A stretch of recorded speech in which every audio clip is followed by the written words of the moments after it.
Je vous propose un petit quiz commenté de 5 questions pour faire le point de vos connaissances sur la gestion des exigences. C'est parti. Voici la première question. Dans quel plan de projet les formats possibles de représentation des besoins du projet seront-ils formalisés?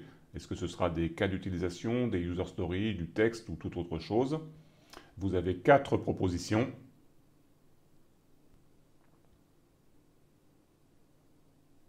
Et voici donc la bonne réponse. Il s'agit effectivement du plan de gestion des besoins ou des exigences. On va la formaliser, donc la manière dont ils vont être représentés. C'est défini dans les étapes de ce plan, dans l'annexe B1, définir les formats possibles de représentation des besoins du projet, par exemple texte, etc. Remarquez le petit problème de traduction. User story, c'est traduit par témoignage d'utilisateur. Deuxième question, test que le produit final du projet doit passer pour répondre aux demandes du client. Ça fait partie de la définition de quoi? Vous avez 4 propositions.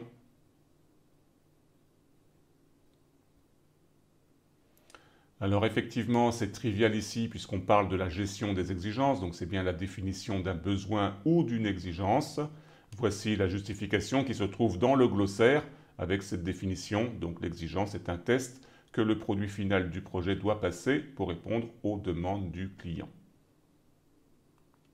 Troisième question, dans la matrice de responsabilité PM Square, quel rôle est comptable, noté avec A ou CM en français, du plan de gestion des besoins?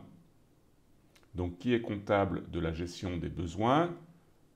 La bonne réponse, effectivement, c'est le porteur du projet qui est comptable du parfait achèvement de ce plan de gestion des besoins et vous le trouvez ici dans l'annexe B1.